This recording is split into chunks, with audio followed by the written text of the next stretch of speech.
አረሳ 10 ላይ ነው የተኛሁት። ኦኬ ኦኬ፣ ከሰዓት ተኝተሽ ነው? እሺ ቆይ ተደወለባት ስልኳ። ላይቭ በምትገቡበት ስልክ ሴም ካርድ አትክተቱ አላልኩ? ነጋዴዎችን እኮ እንዲህ ነው የምላቸው። እንዴት ላይቭ አንቺ በዚህ ላይቭ ስለማትገቢ ነው ብዙ። አሁን ነው እንጂ ላይቭ መግባት የጀመርሽው። እና ሙኒትዬ በጣም ነው የምንወድሽ፣ በጣም እንደምንወድሽ እንደምናከብርሽ፣ ሁሌም ከጎንሽ እንደሆን እንድነግርሽ ነው የጠራሁሽ። ሀቢብቲ አላህ ይውደድሽ። የምትወድኙን ሁሉ አላህ ይውደዳችሁ። ሀቡዬ ፊትሽ ኑር ነው እኮ አንቺ ገና መነሳቴ ነው። በቃ ደስ ይለን ነበር። ቆይ ሂጃብ ታድርግና ምናምን መነሳቷ ስለሆነ ነው ትወጣለች። እና ለሙኒት ፍቅር ስጧት ጭምር ብድግ ብላ መኪናዋን አስነስታ በነ ቢጃሟ ሄዳ መዳም ቤት አንዲት እህታችን ትዝ አይላችሁ ስትል ሄዳ የደረሰችላት ያወጣቻት ሙኒት ናት። ሙኒት የሰራችው ደግ ስራ እዚህ ሶሻል ሚዲያ ላይ ተቆጥሮ አያልቅም። በጣም ብዙ እህቶቻችንን እንባብሳለች። በጣም ብዙ ያደረገልንን ሰው ትንሽ ሲያጎል፣ ለምሳሌ የሴቶች ስራ ሲበላሽባት ወጥታ እንደሌላው ደላላ አልተደበቀችም። ሀቀኛ የሆናችሁ ሰዎች፣ እኔ ሀቅ ስለምናገር ማንንም አልፈራም። ማንም ይረግጠኛል፣ ማንም ይሰድበኛል ብዬ መፈራ ሰው አይደለሁም። ኦኬ፣ እድሜ ልኳን ወገኗን በታማኝነት ስታገለግል፣ ያው እሷ እንደኛ ጊፍት ምናምን አትፈልግም። ላይቫን ከፍታ እንደኛ ጊፍት አትለምንም። ምንም የምትጠቀመው ነገር የለም። የራሷ ያላት በራሷ ቤት የምትኖር የራሷ ያላት ሰው ናት። እህቶቻችን ተበደለን ሲሉ እየጠራናት በየገዝቱ እኔም ሳሪ ማንም ቤት እየጠራናት ችግር ላይ ሲሆኑ መዳሞቻቸውን አናግራ ቤታቸው ድረስ ሄዳ ካሉበት ችግር አውጥታ ቤቷ አምጥታ አሳርፋ። እኔ ነኝ እንደውም አንዴ ለምንድን ነው ቤትሽ እያመጣሽ የምታሳርፊው? ችግር ቢመጣብሽስ ላይክ እንዴት ሰው አምነሽ የሁሉ ሰው ቤትሽ መኖሪያ ቤትሽ ውስጥ ታስቀምጫለሽ እያልኩኝ እኔ ራሱ መክራት ነበረ።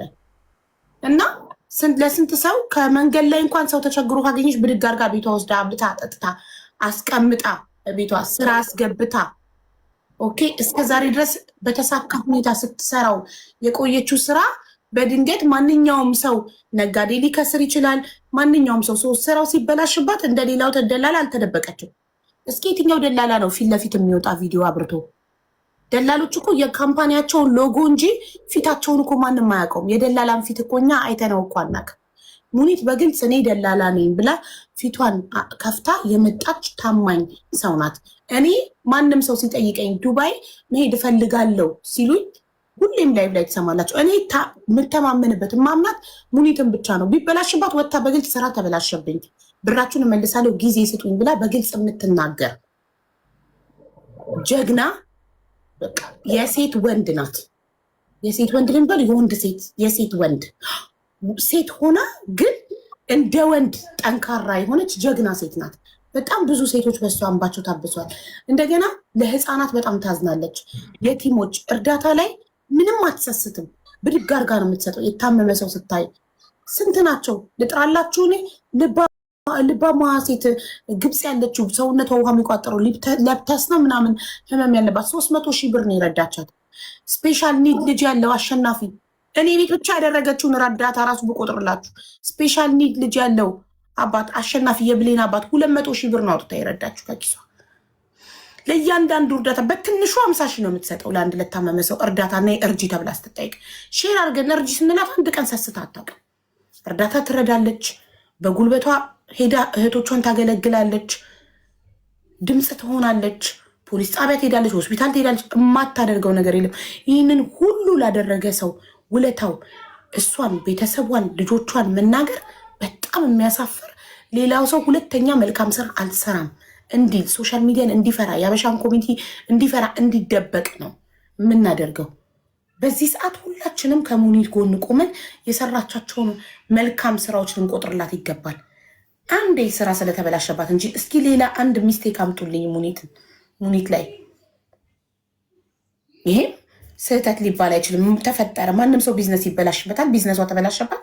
አልሸሸችም፣ አልተደበቀችም፣ ስልኳን አልዘጋችም፣ ወጥታ ተጋፈጠች። ችግር ሲያጋጥመው ደግሞ የሚጋፈጥ ሰው ጀግና ነው፣ ፊት ለፊት የሚጋፈጥ ሰው እና በጣም ነው ያፈርኩት።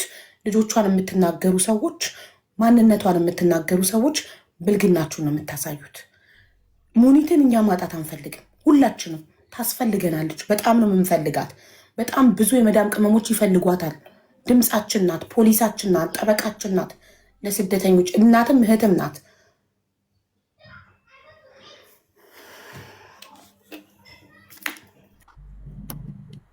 ሀቡዬ በጣም አመሰግናለሁ። አስበሽ አስታውሰሽ እንትን ስላልሽኝ አላማዬን እንድቀይር አድርጉኛል። አሁን የተፈጠረው ሁኔታ ቲክቶክ ላይ የመጣሁበት አላማ ሌላ ነበር። አሁን ግን ሌላ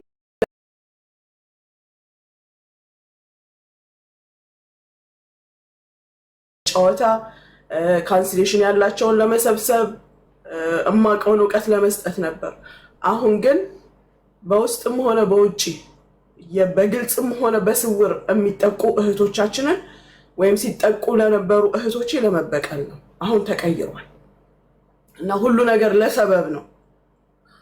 ይሄ ነገር ሲመጣ ብዙ ከዚህ በኋላ የሚመጡትን ነገሮች ምናልባት ለማስቀረት ሰበብ ሆን ይሆናል። አላህ ያግዘኝ። አሜን። ከዚህ በኋላ ማንም ሴት እዚህ ጋር መታ በንግግሮች ወይም በባክግራውንዷ ወይም ባላት ነገር መሰበር፣ ማዘን፣ ማልቀስ የለባትም። ህዝቡ ራሱ እስከዛሬ አሁን አንደርስታንድ ያደረኩት ወዶም ይሁን ተገዶ ቻንስ ሰጥቷል ይሄ ነገር እንዲፈጸም። አንድ ሰው ሚዲያ ላይ ቀና ሲል ወይም ህዝቡን ሲጠቅም ወይ ራሱ ሲጠቀም የሚነሱ የተወሰኑ ፓርቶች አሉ፣ የተወሰኑ አካላቶች አሉ። ሰውን ሰብረው መጣል የሚፈልጉ ከነሱ ውጭ እዚህ ጋር ማንም እንዳይታይ የሚፈልጉ ሰዎች አሉ። እኔ ፐርሰናሊ መስበር መጣል ባይሆንም አላማዬ ሌሎች እንዳይጎዱ። ደርሶብሻል፣ የደረሰባቸው ብዙ አሉ። ደርሶብኛል፣ እኛን አልነካንም፣ አልጎዳንም። አዎ እንደማንም ለተወሰነ ጊዜ ፊል ታደርጊያለሽ። እኔ ግን ወደ ሌላ አላማ ሌላ ፕሮግራም ውስጥ እንድገባ ስላደረገኝ በጣም ነው ደስ ያለኝ። በስውርም ሆነ በግልጽ መስራት የሚገባኝን ስራ እየሰራሁኝ እኔ እንደዚህ አይነት ሰዎች እነሱ ሳይሆኑ እኛን ከሚዲያ የሚያጠፉት እኛ እነሱን እናጠፋቸዋለን። መኖር የለባቸውም እንደዚህ አይነት ሰዎች። ሚዲያ ለፍቅር፣ ለትምህርት፣ ለመተጋገዝ፣ ለመዝናናት፣ ለመጫወት ነው መሆን ያለበት። የኛ የኢትዮጵያውያን ሚዲያ ግን ዘር ለመከፋፈል፣ ለማሸማቀቅ፣ ለመጣል፣ ለማዋረድ ከሆነ ለሀገራችን፣ ለዜግነታችን፣ ለስማችን ክብር ስንል ደግሞ አንድ የሚለውጥ ሰው መኖር መቻል አለበት። 100%። ምክንያቱም ከምንም በላይ የሚያጸይፈው ደግሞ በልጅ ሲመጣ እኔ ለመጀመሪያ ጊዜ ሶሻል ሚዲያ ላይ ያለቀስኩት ልጅ የተሰደበብኝ ጊዜ ነው። በልጃችሁ ከመነካት በላይ የሚያም ነገር የለም። ፈጣሪ ስፔሻል ኒድ ልጅ ሲሰጠን፣ የተለየ ልጅ ሲሰጠን እኛ የተለየን ስለሆንን ነው፣ ስላመነብን ነው፣ ጠንካራ ስለሆንን ነው። ያንን ደግሞ እንደ መጥፎ ነገር መቁጠር ፈጣሪን እኮ ነው መሳደብ። ፈጣሪ የፈጠረውን ነገር አንተ ትክክል አይደለም ተሳስተካል፣ እኔ ከአንተ የተሻለ መፍጠር እችላለሁ ማለት እኮ ነው። ፈጣሪ እኮ ለማንም ሰው ስፔሻል ልጅ ሊሰጥ ይችላል። ለማንም ሰው ግን መርጦ ነው የሚሰጠው። ስፔሻል ለሆነ ሰው ነው ስፔሻል ልጅ የሚሰጠው። እና ሀቡዬ ሁሉ ነገር ለሰበብ ነው የሚሆነው። እኔ ፌስቡክ ላይ ያስቀመጥኩትን ፎቶ አምጥተው እዚህ ጋር ስላደረጉት ኔቨር ማይንድ። ቆንጆ ከታኪት ልጆቼን ነው ያያችሁት። ለዚህ ያበቁኝን መኩሪያዬን እናት አባቴን ነው ያያችሁት። እህቶቼን ወንድሞቼን ምን ችግር አለው? ምንም አልሸማቀቅም። ብታፍሪበት አንቺ መች ፌስቡክ ላይ ትለጥፍ? እማፍርበት ነገር የለኝም። የእንትን አባልናት የእንትን አባልናት የእንትን አባልናት ኬፊ መብቴ ነው። ማንም አይከለክለኝም። ዋናው ለመልካም ነገር መቆሜ ነው። ስለዚህ አላማዬን ከዚህኛው ወደዚህኛው ስላዞሩልኝ እያመሰገንኩኝ አንቺም ጓደኞቼ ሁሉም ቤተሰብ እዚህ ጋር ያላችሁ ያዘንኩኝ የከፋኝ የመሰላችሁ በፍጹም አላዘንኩም። አታስቡ። በፍጹም እማፍርበት ልጅ የለኝም። እማፍርበት ማንነት የለኝም። እኔ ሌባ ብባል በሰረኩት ብር በእናንተ ንግግር እንደሄድላችሁ ማለት ነው በሰረኩት ብር የቲሞችን አልብሻለሁ። ሽማግሌና አሮጊቶችን ፓምፐርስ ሰጥቻለሁ። ድሃን አብልቻለሁ። የተራበ አብልቻለሁ። መሳፈር ያቃታቸውን ትኬት ገዝቻለሁ። ማድረግ የሚገባኝን መልካም ነገሮች ሁሉ አድርጌያለሁ። እናንተ እንዳላችሁት በተሰረቀም ቢሆን ተደጉሜ መጠጥ ጠጥቼ በሰረኩት ብር ተንበጣርቄ ወድቄ አላያችሁኝም። ያንንም ቢሆን እመልሳለሁ ነው ያልኩት። ስቲል እመልሳለሁ ነው የምለው። ግን አላዘንኩም። አይዟችሁ። እንድናገዝሽ የምትፈልጊ ከሆነ ግን በገንዘብ ማገዝ እንችላለን። እኛ ጓደኞችሽ፣ እህቶችሽ። ሀቡዬ እናንተ እህቶቼ፣ ጌጦቼ ቃላችሁ ይበቃኛል። አለን ማለታችሁ፣ አይዞሽ ማለታችሁ ይበቃኛል።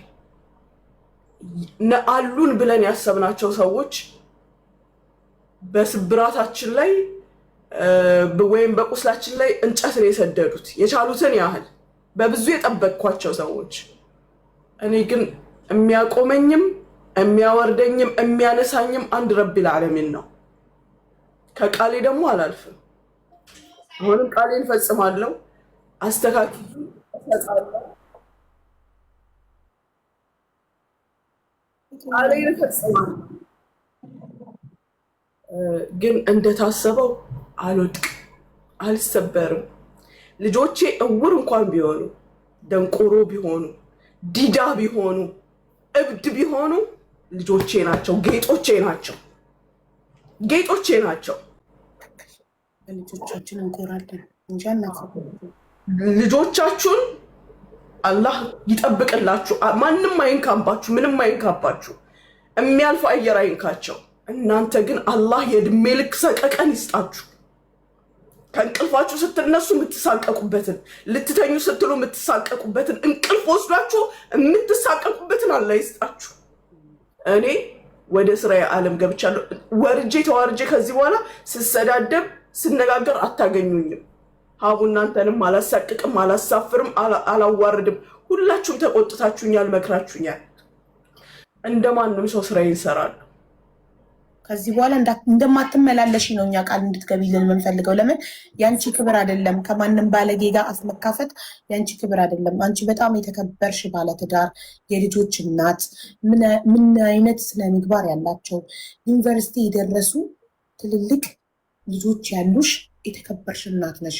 እንደ ኢትዮጵያዊ እኛ የምንኮራብሽ የሀገር ኩራት ነሽ።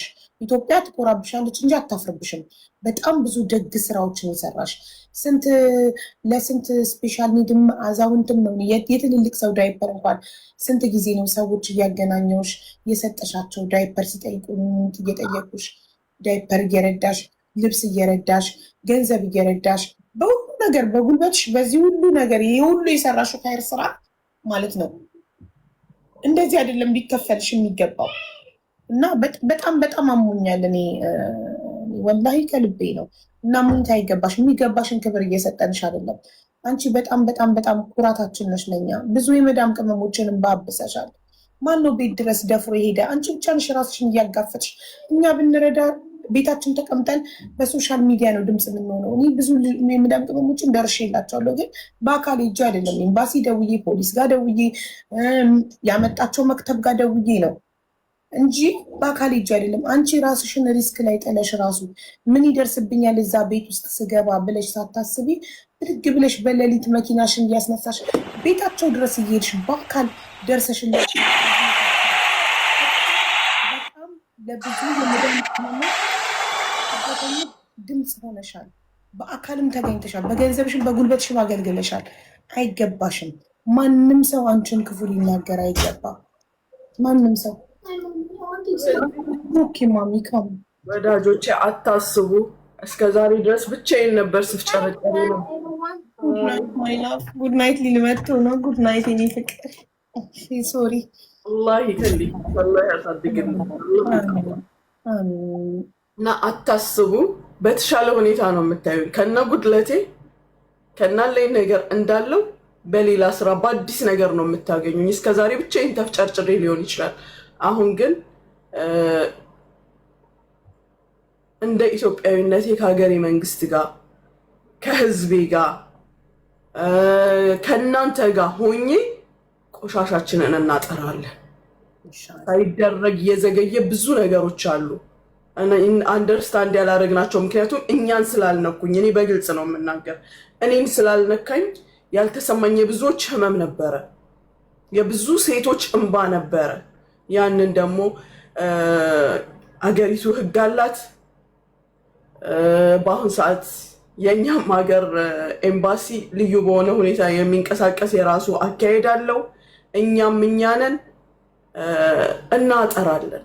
የሚሰብሩንን፣ የሚጎዱንን፣ የሚያስጎንብሱንን ነገሮች ሌሎች አዳዲስ የሚፈጠሩትን ጥለው እንዳይጥሏቸው አዲስ መልካም ሰዎች ወይም አዲስ አስተማሪዎች እንዳይመጡ የሚያደርገውን ነገር እናጠራለን። በተረፈ እንዳልኳችሁ በፍጹም አታስቡ። ጠዋት ረጅም ሰዓት ላይ ረጅም